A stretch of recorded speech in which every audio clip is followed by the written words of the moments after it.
ஆண்டுடைய ஜனங்களாகிய நாங்கள், ஆண்டுடைய பிள்ளைகளாகிய நாங்கள் ஒரு சிறிய கூட்டமாக இருக்கலாம், நம்மகிட்ட இருக்கிற காரியங்கள் சிறிதாக இருக்கலாம். ஆனால் ஆண்டவர் நம்மளை கொண்டு பெரிய காரியங்களை செய்ய ஆண்டவர் சித்தமுள்ளவராக இருக்கிறார். எத்தனை பேர் ஆமேன்னு சொல்கிறீங்க?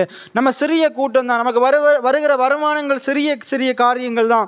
ஆனால் ஆண்டவரால் முடியும் என்னென்றால் சிறு கூட்டமாக நம்மளை பெருங்கூட்டமாக மாற்றி ஆண்டவர் என்ன செய்ய முடியும்?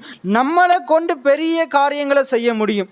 நம்மளை கொண்டு தேவனுடைய ராஜ்யத்தை ஆண்டவரால் கட்ட முடியும். எத்தனை பேர் ஆமேன்னு சொல்கிறீங்க? சங்கீதத்தில் சொல்லப்படுகிறது, ஆண்டவருக்கு நம்முடைய காசு பணம், நம்முடைய சொத்து, நம்முடைய ஐஸ்வர்யங்கள் ஆண்டவருக்கு தேவையில்லை, எல்லாவற்றையும் நமக்கு கொடுக்கிறவரே ஆண்டவர் தான். எத்தனை பேர் ஆமேன்னு சொல்றீங்க?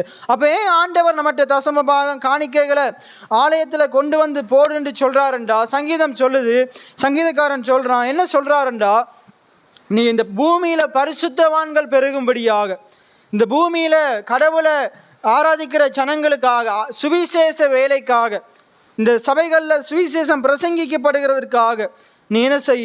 அந்த சுவிசேஷத்தின் வேலைக்காக நீ தசமபாக காணிக்கைகளை கொண்டு வந்து போடு. அநேக பரிசுத்த வான்கள் உருவாக்கப்பட வேண்டும்படியாக, வார்த்தையினால் கட்டியெழுப்பப்பட வேண்டும்படியாக, இந்த தேவனுடைய ராஜ்யத்தின் சுவிசேஷம் உலக நாடுகள் முழுவதும் கடந்து செல்வதற்காக நீ என்ன செய்? நீ அந்த உன்னுடைய விதைகளை, உன்னுடைய தசம பாகங்களை, காணிக்கைகளை நீ செலுத்தின்ற ஆண்டவர் சொல்றார். இங்கேயும் பாருங்க, தாவீது ராஜா சொல்றாரு பாருங்க, என்னுடைய சாலமோன் என்கிற அந்த குமாரன் அவன் வாலிபனா இருக்கிறான், அவன் இளைஞனா இருக்கிறான், ஆனா அவன் செய்ய வேண்டிய வேலை பெரிதா இருக்குது, செய்ய வேண்டிய வேலை பெரிதா இருக்குது. இன்றைக்கு ஆண்டவர் நம்மளை கொண்டு பெரிய காரியங்களை செய்ய ஆயத்தமா இருக்கிறார். எத்தனை பேர் ஆமேன்னு சொல்றீங்க? இன்றைக்கு இந்த சபையை கொண்டு, இந்த சபை ஒருவேளை இன்றைக்கு சின்ன சபையா இருக்கலாம், ஆனா ஆண்டவர் இந்த திருச்சபையை கொண்டு அவருடைய பெரிய வேலையை செய்ய ஆயத்தமா இருக்கிறார். எத்தனை பேர் ஆமேன்னு சொல்றீங்க? இப்ப ஆண்டவர் தம்முடைய வேலையை செய்வதற்கு நாங்கள் எவ்வளவு முக்கியமோ, இந்த இடத்துல இருக்கிற ஒவ்வொருவரும் எவ்வளவு முக்கியமோ, நம்ம பொருள்கள், நம்மகிட்ட ஆண்டவர் கொடுத்த பொருள்களும் மிக முக்கியமாக இருக்குது.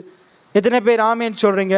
ஆண்டவர் நமக்கு கொடுக்குற பணம் மிக முக்கியமாக இருக்குது, பொருட்கள் மிக முக்கியமாக இருக்குது.